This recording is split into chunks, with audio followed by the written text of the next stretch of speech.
আসসালামু আলাইকুম। আমি অ্যাডভোকেট আয়েশা আলী, চেয়ারম্যান জাতীয় মহিলা সহায়তা সংস্থা বাংলাদেশ এবং notary public lawyer Bangladesh supreme court. আশা করছি আপনারা সবাই ভালো আছেন। আমি আল্লাহর রহমত আপনাদের ভালো আছি। আজকে আপনার সাথে যে ভিডিওটা আপলোড করব সেটা হচ্ছে একটা রিকোয়েস্টের ভিডিও। যেহেতু আমি অর্গানাইজেশন নিয়ে কাজ করি, তারপরে বাংলাদেশ সুপ্রিম কোর্টের একজন আইনজীবী, যার জন্য অনেকে আমার কাছে অনেক ধরনের রিকোয়েস্ট করে থাকেন। তো সেই রিকোয়েস্টের ভিডিওটা হচ্ছে যে ইদানিং নারীরা যৌন স্বাধীনতা নিয়ে আন্দোলন করছে। তো আমার কাছে হচ্ছে যৌন স্বাধীনতাটা কেন, যৌন স্বাধীনতাটা কি হাজবেন্ডের জন্য যাচ্ছে নাকি ফ্রি সেক্সের দেশ করতে যাচ্ছে বাংলাদেশ? আমাদের বাংলাদেশে হচ্ছে 90% মুসলিম সংখ্যাগরিষ্ঠ দেশ। আর আমার দৃষ্টিকোণ থেকে যৌন স্বাধীনতা কোনো হিউম্যান রাইটসের আন্ডারে পড়ে না। কারণ আপনার অনেকেই দেখলাম এটা বলছে যে হিউম্যান রাইটস এস্টাবলিশ করার জন্য যৌন স্বাধীনতার পারমিশন দেওয়া উচিত। আসলে যারা হিউম্যান রাইটস নিয়ে কথা বলে তাদেরকে প্রচুর হিউম্যান রাইটস নিয়ে পড়াশোনা করা উচিত, যেহেতু আমরা হিউম্যান রাইটস নিয়ে পড়েছি। এবং হিউম্যান রাইটস এস্টাবলিশ করার জন্য পিছনে অনেকগুলো কারণ থাকে, সেই কারণগুলো তাদের জানা উচিত।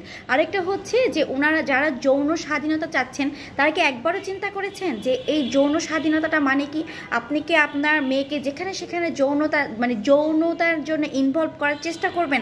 আমি তো মনে করি যারা যৌন স্বাধীনতা দিতে চান অথবা যৌন স্বাধীনতার জন্য আবেদন করছেন তারা প্রত্যেকেই বাস্তবে নিজেরাই এই বিভিন্ন জায়গায় যৌনতার সাথে লিপ্ত।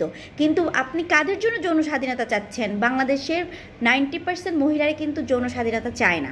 যৌন স্বাধীনতা তো তারা পশু পাখিও চায় না। যৌন স্বাধীনতা তো কুত্তার জন্য প্রয়োজন। আপনি দেখবেন কুত্তার কোনো অনুমতি লাগে না, তারপর কুত্তা দেখবেন তার বউকে ছাড়া অন্য কোনো কুত্তির কাছে যায় না।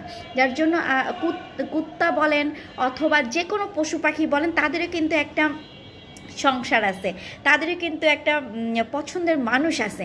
আর আমরা সৃষ্টির সেরা জীব হয়ে যদি এই জিনিসটা চাই যে এক বাংলাদেশের মধ্যে, যেটা হচ্ছে পৃথিবীর অন্য দেশের কথা বাদই দিলাম, যেহেতু তারা হচ্ছে সেভাবে কালচারটা মেনটেন করে, অথবা আপনি দেখবেন যে তারা ধর্মই মেনটেন করে না। কিন্তু যেহেতু আমরা মুসলিম সংখ্যাগরিষ্ঠ দেশ এবং আমাদের এটা বাচ্চাদের উপর প্রভাব পড়বে, সেই দিক থেকে খেয়াল করে হিউম্যান রাইটস এস্টাবলিশ করার জন্য অনেকগুলি সেক্টর আছে, সেদিক থেকে হিউম্যান রাইটস এস্টাবলিশ করার চেষ্টা করেন।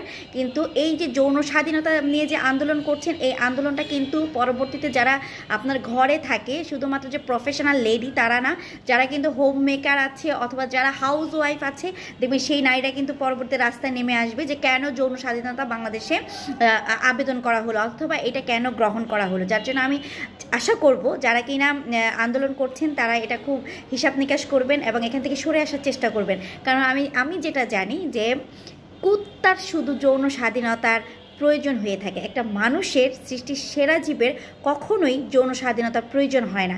কারণ প্রত্যেকটা জিনিসের কিন্তু একটা সিস্টেম থাকে এবং প্রত্যেকটা জিনিসের কিন্তু একটা কৈফিয়ত দিতে হয়। সুতরাং আমাদের নেক্সট জেনারেশন যেন ধ্বংসের মুখে না যায়, সেজন্য এই কাজগুলো আমাদের সমাজ থেকে বন্ধ করতে হবে।